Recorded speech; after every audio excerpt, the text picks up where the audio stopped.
Buenos días, saludos a todos. Tenemos la oportunidad de cada día de que el Señor nos regala de sus bendiciones y que nos ofrece a través de sus enseñanzas que podamos seguir aprendiendo para hacer la voluntad del Señor y sobre todo, de alguna manera, ir creciendo y madurando día a día. Hoy, en esta mañana, hablaremos de las pruebas de las que le aconteció a Jesús. Y de alguna manera, en esta primera parte, vamos a hablar de tres aspectos definidos. Es incuestionable que nuestras vidas están marcadas por muchas de las circunstancias que padecemos. Cada día nos enfrentamos a nuevos retos en numerosas situaciones que de alguna forma hacen una gran presión sobre nuestras vidas. Los problemas vienen a nosotros y tratamos por todos los medios de que no nos influyan, aunque no siempre lo consigamos. Sin embargo, cuando observamos la trayectoria de Jesús y nos fijamos en su conducta, en su carácter llevado con sabiduría, con firmeza, con seguridad y saber estar, Él nos está mostrando de alguna forma cómo Él sabe actuar en cada circunstancia. El Maestro se convierte entonces en un referente para todo creyente. Su comportamiento, sus palabras, sus acciones, nos muestran su posición e identidad y nos motiva de alguna manera a que esa vida modelo que enseñó la podamos poner en práctica.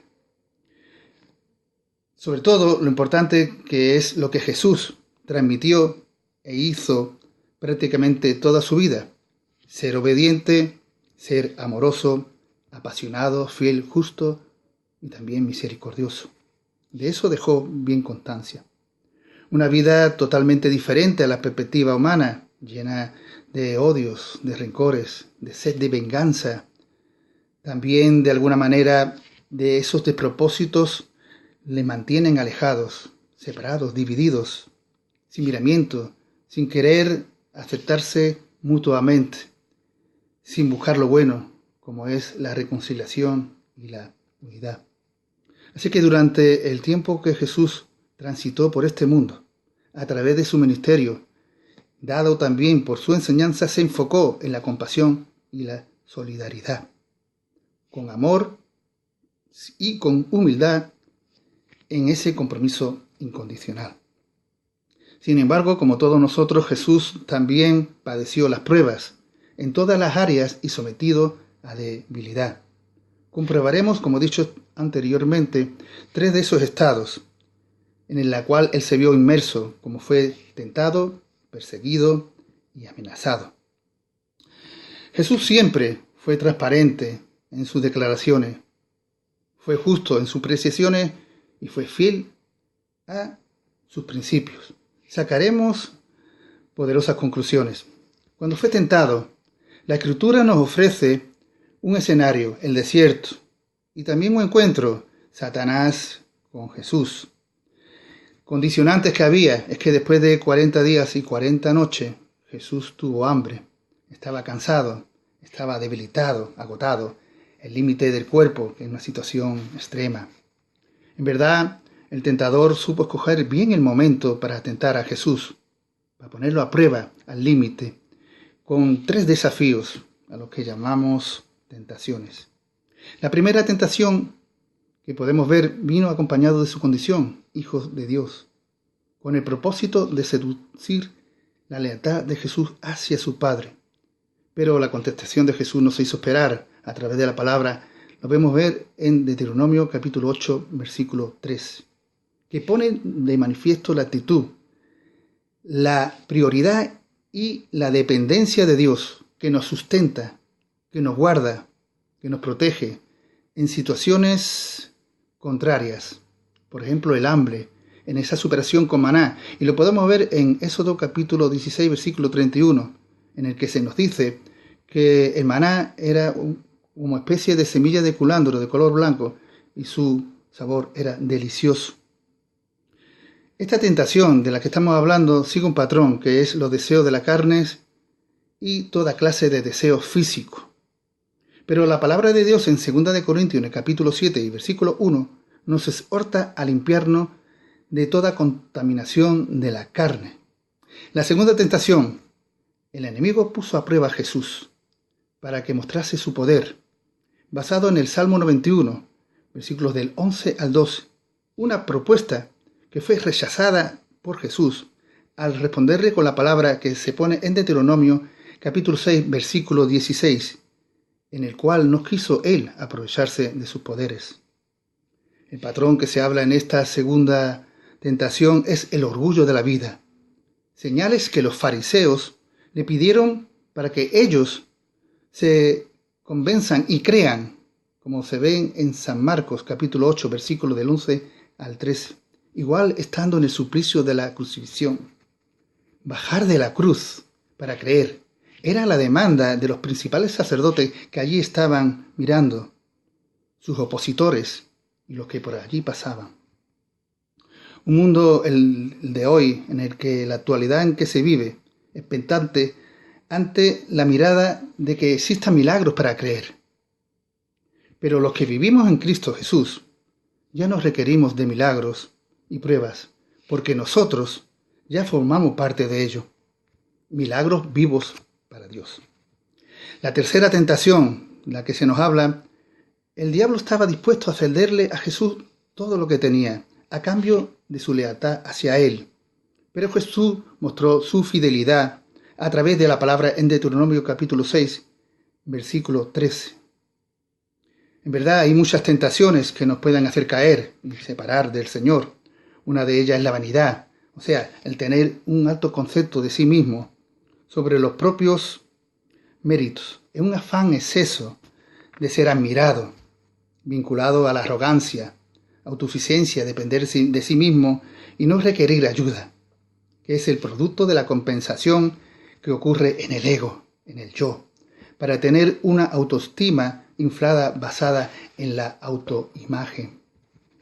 Así que los ofrecimientos de este mundo, cuando hablamos de fama, riqueza, de poder, cosas materiales que aparentemente se nos presentan como la llave de la felicidad, que impresionan y nos obligan a plantearle cuáles son los verdaderos valores que están ante nuestros ojos. Tratan de seducirnos, de apartarnos. Y debemos tener cuidado sobre esto, porque viendo cómo Satanás hábilmente, con sus argumentos, utilizando la argucia para engañar a Eva y hacerla caer, el apóstol Pablo, en la carta que dirigió a los expatriados de la disposición en Ponto, de Galacia, Capadocia, de Asia y de Bitinia, instó a ser sobrio y a velar, porque el enemigo anda al acecho, el diablo, como león rugiente a quien devorar, como se ve en 1 de Pedro, capítulo 5, versículo 8. Un mensaje para todos nosotros, para que estemos verdaderamente alerta. Luego el segundo tema fue perseguido. Jesús estaba siendo atosigado con exigencias, y cada día le acosaban y le estrellaban con preguntas que sus adversarios le presentaban con maliciosas intenciones. Pero Jesús conocía muy bien las intenciones de ellos. Como ellos eran recurrentes en las artimañas, no se dejó sorprender y se mantuvo firme, salvando todas las contingencias, cuestiones con fines sociales, como se ve en San Mateo, capítulo 17, versículos del 24 y también el 27, con fines políticos, en San Lucas, capítulo 20, 25, y fines religiosos, San Mateo, capítulo 15, versículo 2. Todas las situaciones que el maestro tuvo lo llevó con enorme soltura, diligencia y prudencia. Incluso la pregunta que Jesús formuló a sus enemigos no recibió respuesta alguna. Todos los intentos por atrapar a Jesús resultaron baldíos, infructuosos. No pudieron con él. Y finalmente hablamos de que él estaba amenazado. Llegó el momento cumbre. Getsemaní, que significa prensa de aceite. El lugar donde pasó los momentos de mayor agonía y sufrimiento, y donde se inició la pasión, el tormento espiritual y emocional de Jesús y la primera parte del misterio de la redención. Allí, en soledad, alejado de sus discípulos, se enfrentó a las más duras de las presiones, horas amargas en las que Cristo vivió entristecido, afligido, angustiado, como se ve en San Mateo capítulo 27, versículos 26 al 36. Una lucha interior de la mente y el corazón, atrapado en el pensamiento, que de alguna forma él sabía lo que se exponía, percibió la cercanía de la muerte, pero con arrojo y valentía, en medio de la aflicción, no se dejó vencer por la debilidad, angustia, tristeza, agonía. Renunció a tomar cualquier otra decisión que fuese contraria a la voluntad divina.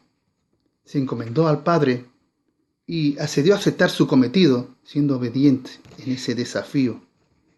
Jesús nos mostró que en medio de ese valle de sombras, de muerte, que en las más complicadas y difíciles situaciones se debe aferrar a Dios.